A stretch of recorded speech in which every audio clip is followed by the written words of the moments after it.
Hey guys, so I'm back with another video. In this video, we're going to talk about why the narcissist was brought into your life. Why the narcissist was brought into my life. Couple things. First off, a lot of us attract narcissists because of our unhealed childhood traumas. And so what narcissists are able to do is they can kind of pick up on your energy. They can sense that either you have a low self-esteem, or you feel low about yourself, or that you are someone who's willing to take a chance on someone because you're in a vulnerable state of mind, or you are vulnerable at that particular time in your life. Or they can sense that you might be looking for love or attention from someone that you're not getting from the people that you want it from. Or they can sense that maybe you just want to be in a relationship so bad that you're willing to do what it takes to have one.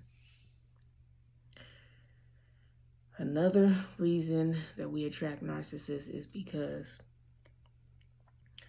when you're unhealed, you give off this aura. I can't really put it into words, but we all give off this aura about ourselves when we're not healed. And when you're vulnerable, you also are more likely to indulge into idolatry unconsciously. Indulge into idolatry because you're so hurt that you want to give into someone for them to help numb your pain, whatever that pain is. It could be daddy issues, mommy issues. It could be your last relationship. It could be your relationship with family members like aunts, uncles, cousins, or siblings. But you get in a relationship with this person to help heal some of the pain that you are feeling from childhood trauma, or from previous relationships, or from family members. And you just using that person to numb your pain. And they do numb your pain initially in the beginning, but that numbness, it wears off, and then the pain resurfaces. But God has a plan for your life. God has a plan for my life. And what does the devil do? He looks and seeks whom he may devour. And he uses the narcissist to do his dirty work for him. And what is that narcissist going to do? Aim to destroy you. So, the narcissist was sent into your life for the sole purpose of destroying you. That's the whole goal. That's the ultimate goal, is to destroy you. But the process that the narc will go through with you, and that you will go through with the narc is, the cycle where it's the love bombing phase and the devaluation, and then the discard, okay? But in between all of that, there's arguments, there's manipulation, there's lies, there's gaslighting, there's all kind of stuff happening in between all of this. And they sprinkle it on like seasoning. They don't dump all this stuff on you all at one time. It happens over a period of time. That's why when you hear the average person's story who has dealt with narcissistic abuse, most people will think, well, why did you stay in the relationship so long? Well, it's because the abuser shadowed the abuse onto the person over a period of time, and they do little bits at a time, and they just pile on. So the victim is not really noticing what's going on because it's being sprinkled on rather than being dumped on. So the narcissist is not showing his or her real self in the beginning, and they're not showing his or her real self all the way in the middle either. They show their real selves toward the end. That's when the mask falls off and slips. It's toward the end of the relationship. In most cases. Sometimes it falls off in the middle, but in most cases it usually falls off at the end. But why did God allow you to experience this type of hurt and pain? Why did God give the authority to Satan to use his minions and the narcissist to put you through this type of pain, hurt, turmoil, disappointment, resentment? Why did God allow you to be put through this type of shock? First off, God allowed it for the simple fact that you chose to do what you wanted to do when God had a specific plan for you in your life. And God wanted you to do things a certain way. So you decided to ignore God and you decided to do what you wanted to do. You wanted to be in a relationship with this person so bad that you ignored the red flags. You ignored the warning signs. And I did this too, guys. So everything I'm saying, I did this too. This applies to me and my stories too, okay? The consequence behind ignoring the warning signs and the red flags is God says, okay, since you want to do things your way, I'm going to just show you better than I can tell you. So God gives the authority to Satan and his demons and the narcissist to do whatever they got to do in order for you to learn a lesson or to learn lessons. But in order for you to grow, what has to happen? Let me just ask y'all this. When you are running a business, is a successful business stagnant? Does it stay the same or does it grow? A successful business grows, right, guys? It doesn't stay stagnant. It doesn't stay the same. It grows, right? In order for you to grow, God has to shake some things up a bit. He got to allow you to go through some things. He got to allow you to feel hurt and pain. He got to allow you to feel the uncomfortable things, the hurtful things, the horrifying things. He has to allow that just to get you to wake up and realize what you did not want to wake up and realize in the beginning when God told you not to be in a relationship with this person and you did anyway. Or when you ignored the warning signs and the red flags in the beginning when God was trying to tell you then not to do it, you ignored it and you just did what you wanted to do. So God had to show you why when you do what you want to do instead of doing what he tell you to do, he had to show you why it's important for us to do what he tells us to do rather than us doing what we want to do. So we get caught up and we do what we want to do and then we be turning around and asking God why. Well, this is why. Because God did not want you to be hurt. God did not want you to be in pain. God did not want you to suffer. But us being hard-headed and doing what we want to do or doing things our way, it always gets us in trouble. But also, God had to show you who this person really is, who they people really are,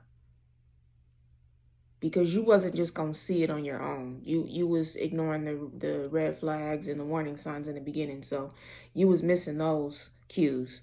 So God had to turn the heat up a little bit for you to see. You know what I mean? But, you know, if you did not experience any pain, if you did not experience any treachery or betrayal or anything like that, then you would have just stayed the same person. You wouldn't have grown. You would have been stagnant. So I know you guys have always heard that God allows things to happen, whether if they're good or bad. It all things work together for the goods for those to those that love God, right? God allows things to happen for our own good, even when it don't feel good.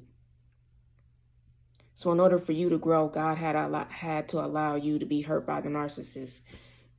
He had to allow me to be hurt by the narcissist in order for me to grow. But he also had to allow us to learn lessons and learn the lesson because we was hard-headed.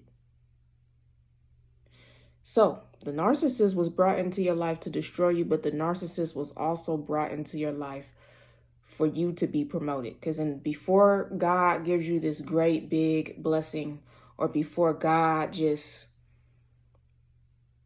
publicly bless you, he has to allow you to be publicly humiliated, publicly ridiculed, publicly hurt, publicly betrayed, and publicly abused.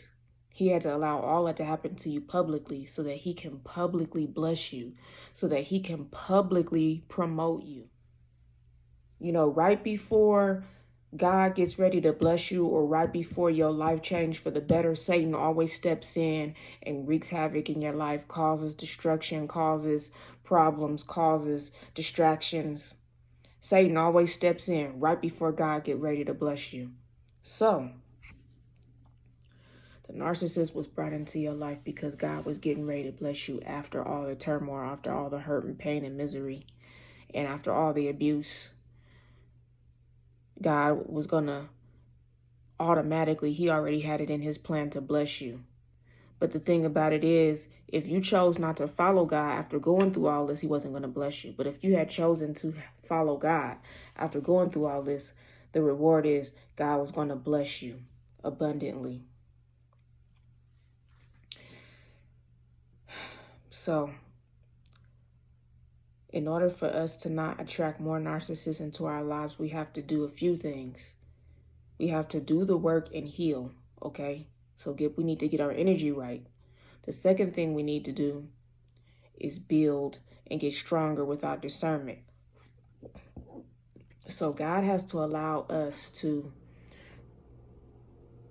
triple along the way, have a few hurdles along the way, because those hurdles and those trips and falls that we have along the way, all that is just us being students in the classroom so that we can learn how to be stronger with our discernment, so that we can learn how to decipher what's good for us, what's bad for us, what we need to be around and what we don't need to be around.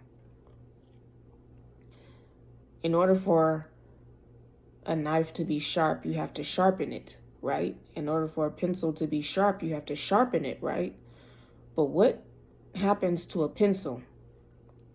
Like in today's time, we use technology so much that, Generation Z probably don't even know what a pencil is. But back in the day, we had pencils, okay? And when the pencil got dull, we had to go to the sharpener or pencil sharpener and sharpen the pencil so that it could be sharp, right? But what happens to the pencil in order for it to get sharp? We have to sharpen it, but what happens when we're sharpening the pencil? The old skin comes off, right? The skin sheds off, and there's new skin underneath all of that, right? So God has to shed your skin. In order for you to be sharpened, he has to shed your skin. In order for the knife to be sharp, you have to scrape the knife to get to the good part, the refined part of the knife. You got to scrape off the old part, and you got to get to the inside parts, the new parts. Same thing, same concept. God has to shed your old skin and bring out your new skin to sharpen you. God had to allow you to be abused by this narcissist, mistreated by this narcissist, dragged through the mud by this narcissist. He had to allow you to be hurt and publicly humiliated because all God was doing was refining you. He threw you in the fire to refine you. So basically, after you went through that process of being refined and being sharpened, all that old skin came off, right? All the old skin came off. Now there's new skin now. Now you're sharp. That's growth, guys. Now the new you is born. All that old skin is shed away, and now you throw it away and the new skin is out, and now you're sharp, and now you're a whole new different person. You guys get it now? God has to allow things to happen to us in our lives for us to grow. Because if we don't never go through anything, we don't grow, we don't learn. And if we don't learn, we don't grow. And if we don't grow, we don't learn. Do you understand? And no, it don't feel good when the old skin is being scraped off of us and the old skin is being sharpened off of us. It don't feel good. It hurt like hell. But when it's all said and done, you start feeling good. You start looking good. You a whole new person. You a different person. You're not the same person you was last year. You're not the same person you was 18 years ago. You're certainly not the same person that you was 5 minutes ago. So that's the beauty of it. is that God wants to take you through the process so that you can become a better you, so that you can become your best self. If I never went through what I went through with this narcissist, I wouldn't be who I am right now today. I wouldn't have the level of wisdom that I have now. I wouldn't have the type of mindset that I have today. All things work for the good, for those that love God.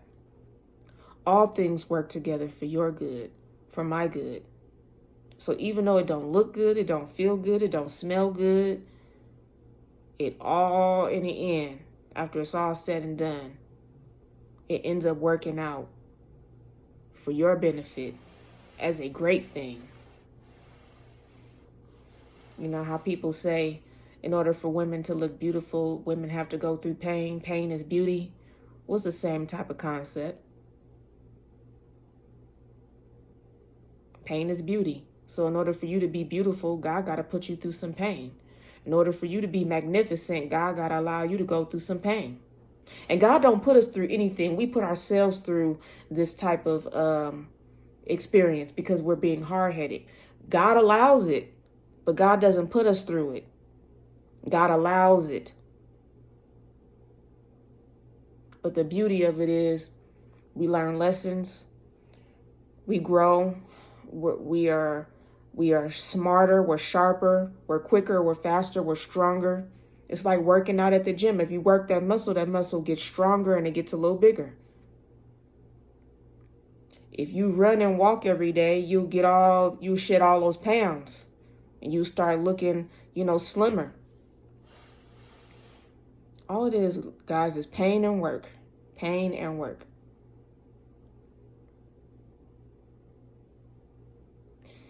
So that is why the narcissist was brought into our lives, guys.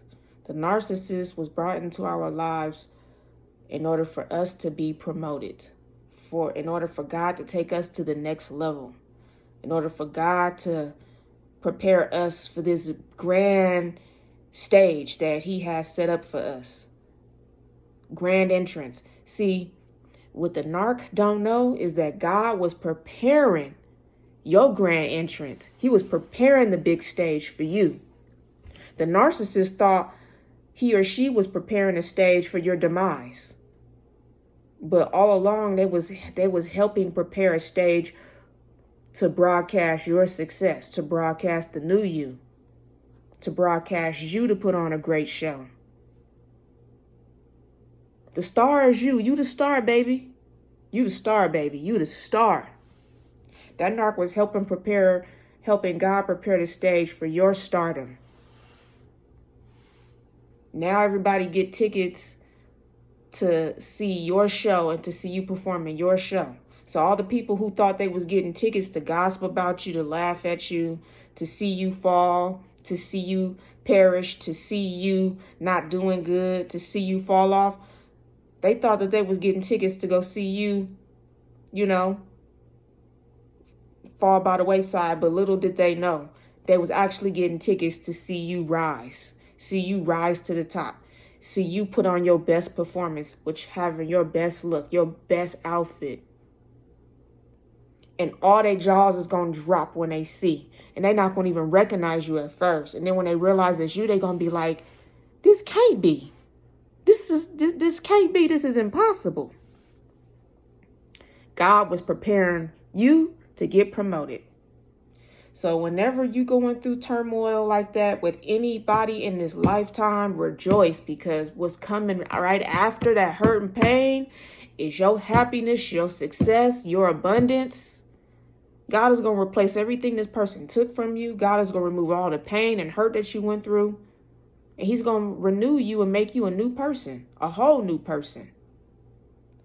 So we have a right to be a little bit prideful, a little bit arrogant, and be happy about what God has done for us. Because now we can hold our head up high and be like, yep, I went through all of that. And yep, this is how I am now. And yep, I got this now. And I got this going on now. And you ain't got to be all putting it out there, because we still got to remember to humble ourselves. But it's okay to have a little bit of pride, a little bit of arrogance, a little bit of happiness deep within ourselves, being proud of what God has done for us. We had to go through some twists and turns and bumps and bruises because of we was being hard-headed, but we here now. We made it to the promised land. So I hope you guys enjoyed this video. Write your comments down under the comment section below, and I see you guys in the next video. Peace and blessings to you all. Love you all. Later.